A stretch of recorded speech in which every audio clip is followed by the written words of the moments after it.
Welcome to Milcert Minutes. I'm Nick. Today I'll be continuing my series on M16 rifles in U.S. military service. Today we'll be covering the M16A2. So the inception of the M16A2 began with NATO adopting the Belgian-developed SS109 5.56 cartridge.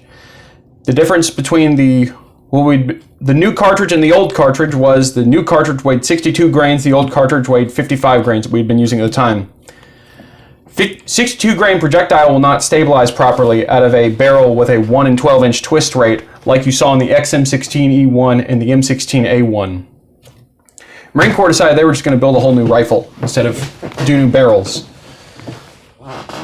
The development started around that time under the instruction of a Colonel David Lutz, who was the Marine Corps' liaison directly with Colt.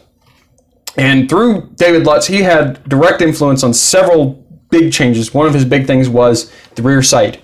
He saw the rear sight on the Colt LM light machine gun and thought it would be a good idea to throw it on the rifle. And I'll show it to you here.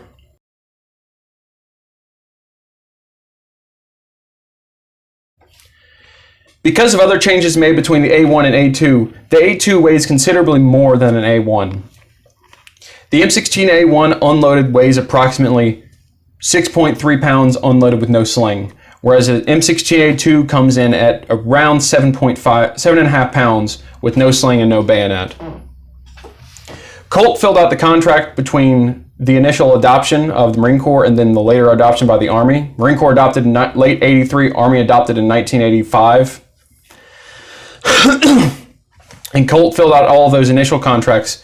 But for the first time, FN won a contract in 1988, and FN actually proceeded to make the majority of M16A2s across the production run of the rifle. Another thing that changed with the A2 was the adoption of the M9 bayonet in 1986. This bayonet is still usable alongside the M7, and originally you saw M16A2s issued with the M7 with this updated M10 scabbard. It's a nice, just better materials, stronger materials than the old M8 of Vietnam years. I know all these M's and M's and all that crap, it runs together. But the M7 was big, it was in your face, it was a big scary looking knife. It looks like Rambo's knife, it's pretty cool. And you can put it on the end of your gun. Another cool thing about it, we copied this from the Soviets, was the scabbard was made so you could disconnect it from your belt clip and flip the bayonet over like so onto here, and come on, use it as a wire cutter. And this was copied from the Soviet pattern of AKM bayonet, and that carried on to the 74. And I actually have a very early video on Milcert Minutes covering that bayonet and its functionality.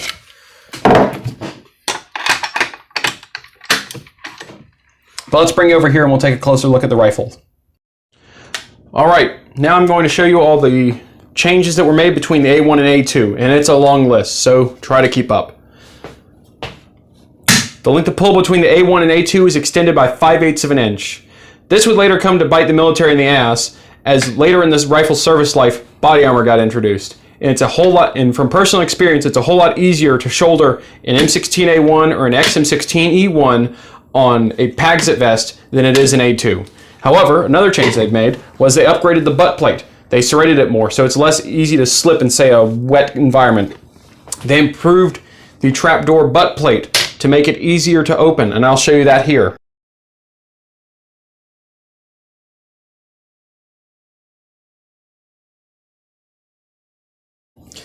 Before with an M16A1, you'd basically need to get a tool or maybe the edge of a cartridge case to open up the trapdoor to access the cleaning kit.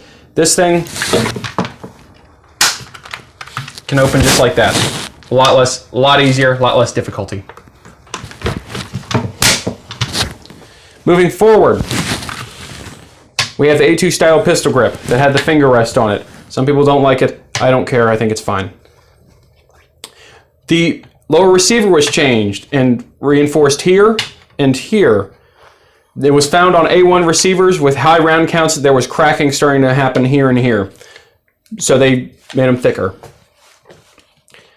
The forward assist was changed from a teardrop shaped button on the A1 and E1 to originally a large round button that had to be modified to fit onto the rifle to clear the thickened lower receiver extension, to this round small button now. The ejection port dust cover door was changed, and I'll show you a picture of that here.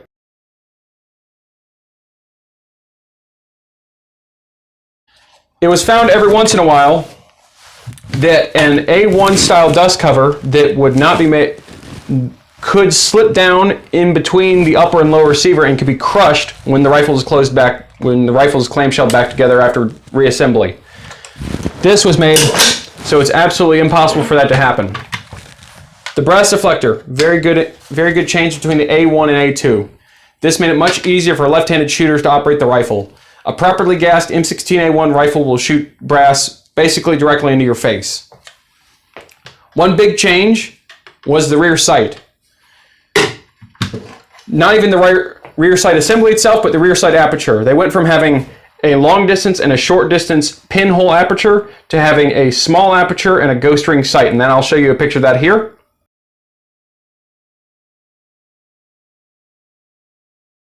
The A2 rear sight is elevation adjustable from 300 to 800 yards. This was very much the Marine Corps trying to make a target rifle that could work in combat. They wanted to give their Marines the ability to have the confidence that they could hit that 500-yard target at rifle training. That was one of the reasons why you got that. One change they made that I think is awesome, and I think many armorers are probably thankful for it too, is going from the flat slip ring to the canted delta ring. This makes changing handguards out so much easier. In the case that you ever have them break, much easier. Another thing, this is probably, in my opinion, the best change between the A1 and A2, is the handguards. Originally, M16A1 handguards could be found brittle, and you'd find many a times right-hand side handguards would be broken from drilling, and a right soldier would drop his rifle, would fall on the ground, handguard would shatter, need to be replaced. And you could find an armory where you might have a bunch of left-hand handguards, but no right-hand handguards. The A2 handguard is a singular part number. It'll work top or bottom, and they clamshell together at the middle. There's your seam. But one goes on top and one goes on bottom, but they're universal, unlike the A1. And these things are backwards compatible onto the M16A1, and you'll see pictures, like I'll show you here.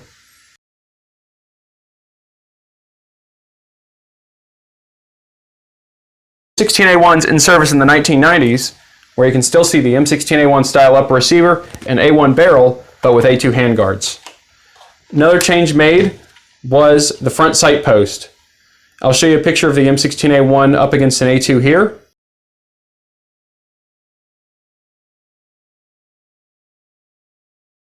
The A2 was given the square post. It was believed by the Marines it would be easier to hit a target with it. It definitely is easier to achieve mechanical zero with, a lot simpler than the A1 process. Moving forward, we have the thickened barrel. The idea behind thickening the barrel here was to give the rifle barrel a longer life. However, one of the problems behind that is it was found that M16 barrels, if they're going to burst from extended fire, they're going to burst right about here. The barrel doesn't thicken until it gets to here. From this point forward, this still has the same barrel profile as the M16A1, that being a .625 outside diameter, whereas here it expands to a .750 diameter. Finally, we have the muzzle device. I'll show you a difference between the two here.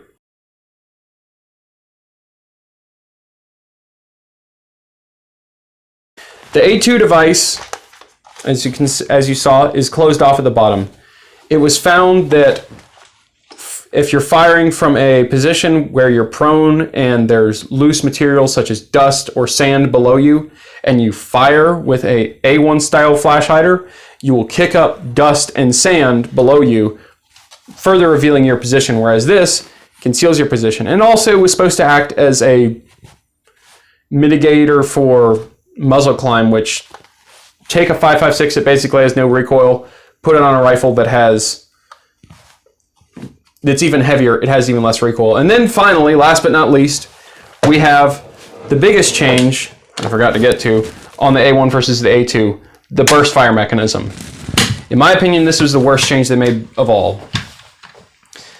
The burst fire was 3 rounds, which is what, according to Eugene Stoner, said was the optimally worst, or the least optimal burst length. He found that through scientific testing, the optimal burst length was 6 rounds. That gives you enough time to be taken off target and work your way back onto target. He'd say by the 3rd round, you'd normally be the furthest away from your target you will be. The Navy actually didn't go for this, and they went for the M16A3, which was effectively just M16A2 rifles, but instead of a burst fire disconnector, they had a standard auto sear with nothing else in the way. This would also, the M16A3 would carry over between A2 and A4 pattern rifles. Really the only difference is that they were not equipped with a burst mechanism and were only full auto. But that's the overlook of the M16A2. I appreciate you watching. Be sure to like and subscribe, and I'll see you in the next video.